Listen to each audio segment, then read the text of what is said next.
For years, the narrative has been that Donald Trump knew Jeffrey Epstein, but Melania was just the innocent girlfriend caught in the frame. But new filings claim that Melania was very involved in the social circle that preyed on young women. They allege that her introduction to Donald Trump wasn't chance, it was an arrangement. And most explosive of all, the claim that her first intimate encounter with the future president didn't happen in a club, but on the customized Boeing 727 known to the world as the Lolita Express. In this video, we are ignoring the $40 million propaganda film. Instead, we are opening the court files. We are examining the Alex Pretty backdrop that has the nation on edge. And we are going to expose the specific, terrifying details of the lawsuit that claims Melania Trump isn't trying to protect her reputation. She's trying to bury her past.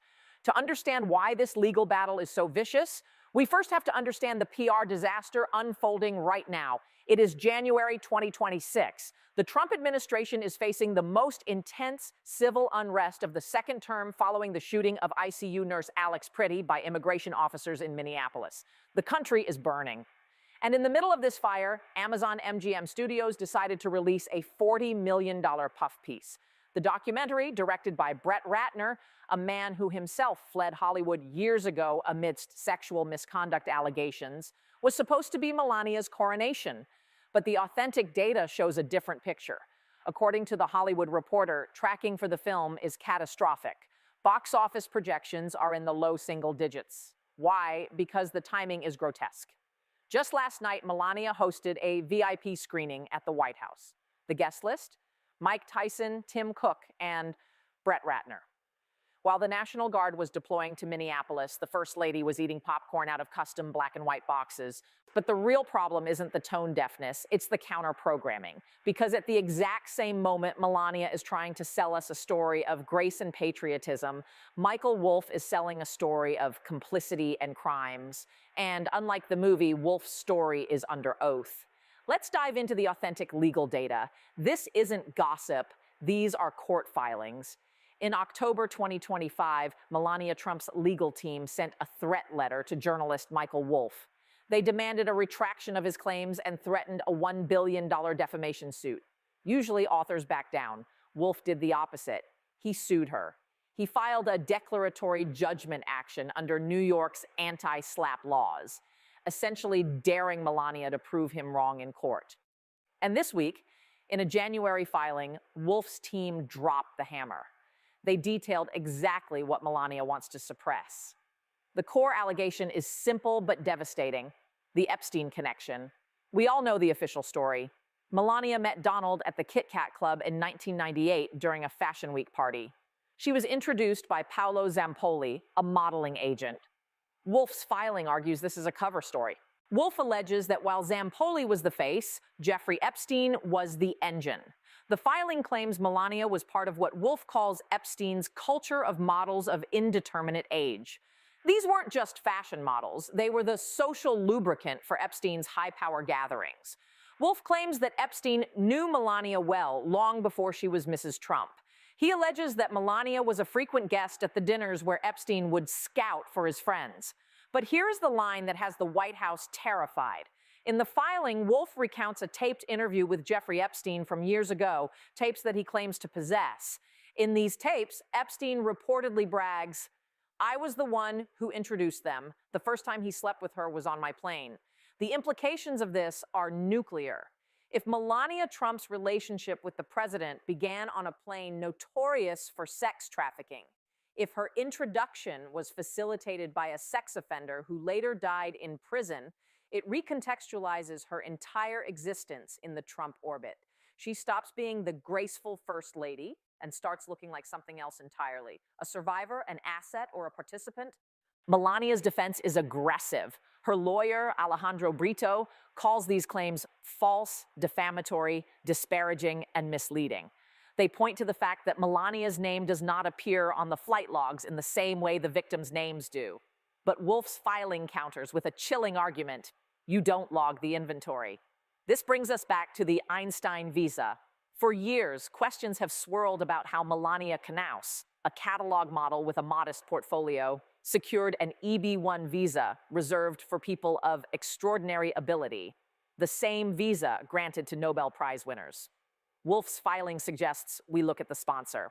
Who had the power to pull strings at that level in the 90s? Who was known for helping models fix their immigration status in exchange for access? Jeffrey Epstein. The "she was there" claim isn't just about the plane, it's about the parties. We have the photo from Mar-a-Lago 2000. Look at it again. Ghislaine Maxwell, Jeffrey Epstein, Donald Trump, Melania Knauss. They look comfortable. They look like a quartet. Wolff argues that you cannot be very involved in that specific social circle in the year 2000 without seeing something. The massages, the young girls, the recruiters. Wolff's lawyers are demanding to depose Melania. They want to ask her under oath, did you ever see a minor at Jeffrey Epstein's home? Did you ever receive cash from Jeffrey Epstein? Did Jeffrey Epstein help you get your visa? This is why Melania is fighting so hard. In a defamation suit, truth is an absolute defense. If Wolff can prove his claims are substantially true, or even that he had good reason to believe them, he wins. And to prove it, he gets discovery. He gets to demand emails. He gets to demand diaries. He gets to demand the real story. Melania Trump isn't suing to get money. She is suing to stop the discovery. But by suing, she has triggered it. It is the ultimate legal backfire. You might be asking, why isn't this on the nightly news?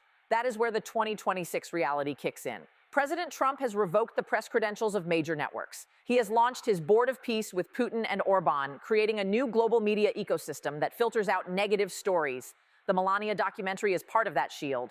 It is art as alibi. By flooding the zone with a $40 million movie, they hope to drown out the PDF files circulating on the docket of the New York Supreme Court. But Wolff is a rogue element. He has released the tapes.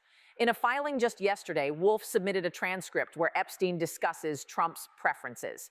Epstein allegedly says, Donald likes them young, but he likes them loyal. Melania was the perfect pivot. She didn't ask questions. She didn't ask questions. That phrase is haunting. It implies that silence was the currency of her marriage. And now that silence is being price tagged at $1 billion now. Melania has made a career out of being a cipher, a blank slate. But the "she was there" filing fills in the blanks with the darkest ink imaginable. It suggests that her coldness isn't a personality trait. It's a survival mechanism.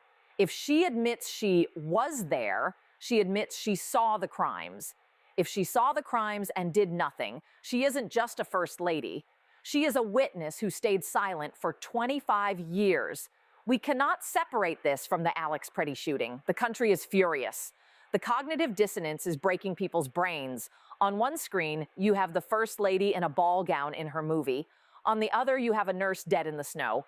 And in the background, you have court papers accusing the first lady of being created by a pedophile ring.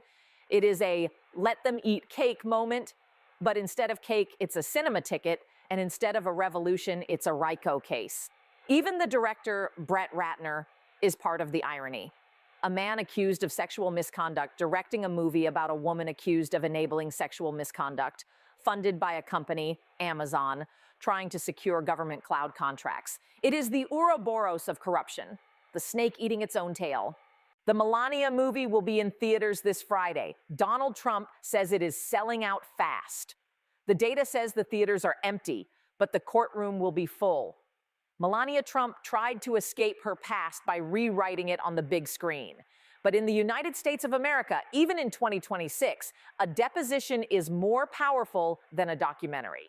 If Michael Wolff's tapes are authenticated, if the Lolita Express allegation is proven, then the Melania we see on the screen is a ghost.